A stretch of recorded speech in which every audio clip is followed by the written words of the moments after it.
प्यारे दोस्तों, total vacancy के यूट्यूब चैनल पर आप सभी का बहुत बहुत स्वागत है। आज के डेट में यानी कि 18 जून 2024 के डेट में बिहार स्वास्थ्य विभाग के माध्यम से कई सारे बड़े अपडेट जारी कर दिए गए हैं, जहां पर कि नई नौकरी से लेकर के बीटीएससी एएनएम 10,700 की रिगार्डिंग में कई सारे अपडेट जारी हो चुके हैं, जो कि इस वीडियो के माध्यम से मैं आप सभी को बताने वाला हूं। साथ ही में कई सारे सूचनाएं भी जारी हुए हैं, उसके बारे में भी आपको अपडेट देंगे। तो वीडियो की लास्ट तक बने रहिएगा। और जो भी स्टूडेंट्स नए आए हो, चैनल को सब्सक्राइब करके बेल नोटिफिकेशन ऑल सेट कर लीजिएगा। अब चलिए दोस्तों, जानकारी के ऊपर चलते हैं। तो दोस्तों, जानकारी शुरुआत करते हैं बीटीएससी एएनएम 10,700 की रिगार्डिंग से।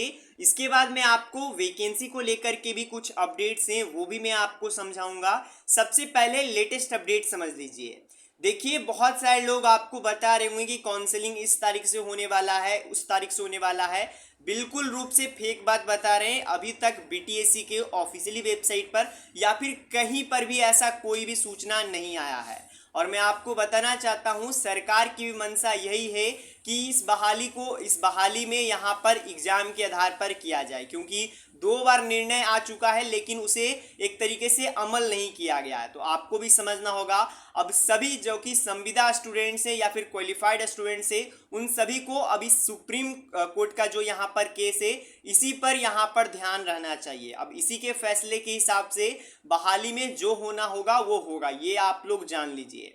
इसका एसएलपी नंबर सब कुछ आया हुआ है। देरी इस बात की है कि यहाँ पर समर वेकेशन सुप्रीम कोर्ट में है और 8/7 को सुनवाई होने का चांस है। मैं पहले ही बता देना चाहता हूँ, जुलाई में 100% आपका सुनवाई होगा, ये बात तो कंफर्म है। लेकिन ये 8/7 है वो गलत है, पहले ही मैं बता देना चाहता हूँ। ये कंप्यूटर जनरेटेड है, यानी कि कंप्यूटर के माध्यम से जनरेट किया गया है। 8 तारीख को खुलेगा सुप्रीम कोर्ट। उसके बाद जो भी केसेस होंगे, मतलब 1-2 दिन के अंदर में आप लोग का भी सुनवाई हो जाएगा। तो उसके लिए आपको घबराना नहीं है दोस्तों। और बाकी आपको पता है, अभी सोशल मीडिया पर तो जो भी बेतुकी जानकारी रहती है वो बताई जा रही है और एक तरीके से फंडिंग किया जा रहा है।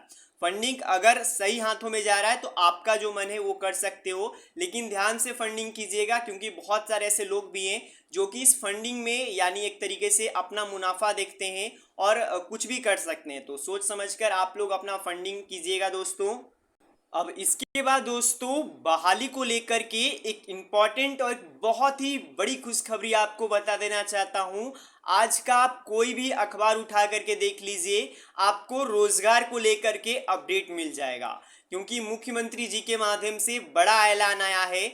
अगले 3 माह के अंदर में 1,99,, सॉरी, हाँ जी हाँ दोस्तों, 1.99 लाख की यहाँ पर नौकरी दी जाएगी। और मार्च 2025 तक, यानी कि जो अगला चुनाव बिहार में होने वाला है, उतने तक यहाँ पर 5.17 लाख नौकरियां दी जाएगी। और उसका एक तरीके से रफ स्केच भी बना दिया गया है, जारी कर दिया गया है। वो सब कुछ भी मैं आपको दिखाऊंगा। स्वास्थ्य विभाग में कितनी बहालियां आएंगी, कौन कौन से पदों पर बहाली आएगी, सभी कुछ मैं आपको इन शॉर्ट में पूरा डिटेल्स में समझा दूंगा। तो सबसे पहले ये पूरा आप लोग पढ़ सकते हो, जहां पर कि पेपर लीक पर भी बड़े यहाँ पर सख्त कदम उठाए जाएंगे, उसको लेकर के भी बात किया गया है। विभागियों ने यहाँ पर अपनी रिक्तियों को लेकर के ब्यौरा दिया है, यहाँ पर सभी कुछ जानकारियां दिए हैं। और जो उनके सचिव होते हैं, जो भी उनके विधायक सॉरी जो पर मुख्य सचिव होते हैं, उनको रिक्तियां के लेकर के जानकारी दे दिया गया है। यहाँ पर सबसे पहले ये पूरा अपडेट आप पढ़ सकते हो। ये हिंदुस्तान का अपडेट है, यहाँ पर भी वही पढ़ सकते हो, हेडलाइन में ही है। अवसर बिहार में 5.17 लाख यहाँ पर नए पदों पर भर्ती की जाएगी, इसमें भी बात किया गया है। साथ में यहाँ पर अगर आप पढ़िएगा तो कल ही के डेट में एक बड़ा फैसला ये लिया गया है, जिसके बाद अखबारों के माध्यम से ये अपडेट्स आ चुके हैं। कल कैबिनेट बैठक हुआ, जिसमें कि यहाँ पर वैकेंसीज को लेकर के बात किया गया है। सभी विभागों में यहाँ पर चर्चाएं हुई है वैकेंसीज को लेकर के, सरकारी नौकरी को लेकर के।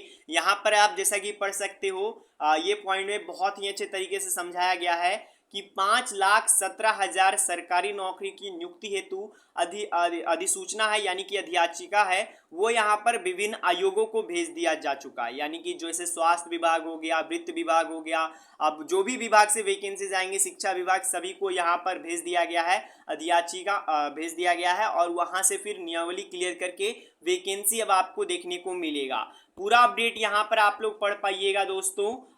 साथ ही में मैं आपको अपडेट देना चाहता हूँ यहाँ पर कल ही के डेट में जो सम्राट चौधरी जी हैं, जो कि बिहार के उप मुख्यमंत्री जी हैं, उनके माध्यम से अपडेट आया है कि बिहार में आयुष चिकित्सक के सभी रिक्त पड़े पदों पर यहाँ पर वैकेंसीज आएंगी, जिसमें कि पूरा अपडेट आप यहाँ पर पढ़ सकते हो। और मेन जो हमारा कैटेगरी स्वास्थ्य विभाग है, जो कि जिसमें से कौन कौन सी वैकेंसीज आने की उम्मीद है, वो मैं यहाँ पर आपको दिखा देना चाहता हूँ।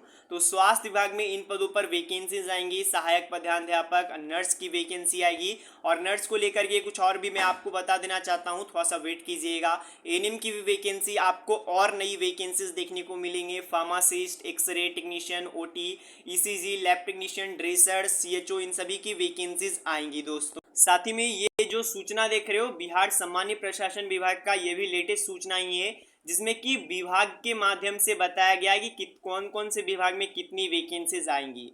तो सबसे ऊपर तो यहाँ पर शिक्षा विभाग है, उसके बाद स्वास्थ्य विभाग का नाम आता है, जिसमें कि स्वीकृति बल यानी कि कितना मतलब पद होना चाहिए, तो वो यहाँ पर आप देख सकते हो 1,39,000 कुछ करके है, जिसमें से कि कार्यरत है 74,212, मतलब कि खाली सीटों की संख्या यानी कि 65,734 यहाँ पर खाली सीट है। अब इनके लिए कुछ वैकेंसीज रिक्तियां निकली हुई है और कुछ वैकेंसीज आएंगे, जैसे कि 10,709 एएनएम का हो गया, और भी एएनएम की नई यहाँ पर नियुक्तियों के लिए एडवर्टाइजमेंट आएंगे। तो यहाँ पर मिला जुला करके 65,000 की यहाँ पर रिक्तियां आप लोग को कंप्लीट किया जाएगा। और आपको पता होगा इन सभी का कैलेंडर भी बन चुका है, जैसा कि मैंने आपको लगातार अपडेट देता आ रहा था। कैलेंडर भी मैं आपको एक थोड़ा सा दिखा देना चाहता हूँ, ये देख सकते हो। नर्स का जो वैकेंसी आएगा यानी कि जो यहाँ पर खास तौर पर परिचारिका श्रेणी ए की वैकेंसी आएगी, जो कि जीएनएम के नाम से रहता है, लेकिन उसमें बीएससी नर्सिंग को भी मौका दिया जाता है, जीएनएम को भी मौका दिया जाता है। तो इसकी वैकेंसीज भी आपको अच्छे खासे पदों पर, जैसा कि मैंने नर्स का दिखाया था, करीबन 6,000 की वैकेंसीज आपको देखने को मिलेगा। तो घबराना नहीं है, सभी कुछ तैयार हो चुका है। और आपको याद ही होगा स्वास्थ्य विभाग ने यहाँ पर आप लोगों से एक तरीके से जायजा भी लिया था, एक तरह से सुझाव भी लिया था, एक नियमावली जारी किया गया था, उसके बाद सुझाव भी लिया गया था। तो उन सुझावों को क्लियर करके नियमावली करके आपको अगस्त तक, जी हाँ दोस्तों, नई वैकेंसी का विज्ञापन देखने को मिल जाएगा। ये उम्मीद लगाई जा रही है, पर वैकेंसी अब आप लोग को जल्द से जल्द देखने को मिलेगा, ये बात आप लोग जान लीजिए।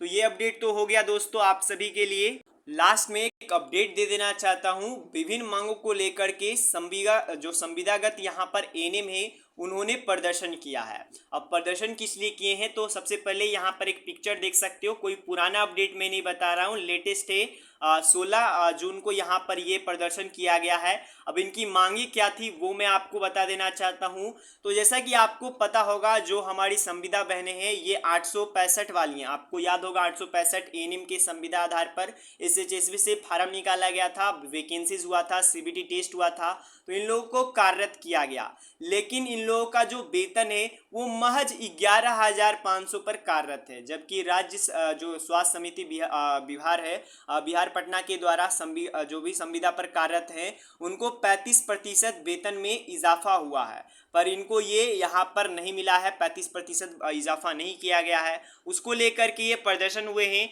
जो कि आप लोग पूरा यहाँ पर पढ़ सकते हो। नियमित नियुक्तियों के लिए यहाँ पर जो भी मजदूरी है उनको 26,000 रुपये माह भुगतान किया जाए, ये भी इनका मांग है। तो यही कुछ अपडेट्स निकल कर आ रहे थे दोस्तों। अगर आपको अपडेट पसंद आया हो, चैनल को सब्सक्राइब करना भूलिएगा। मिलते दोस्तों, तब तक के लिए गुड बाय, धन्यवाद।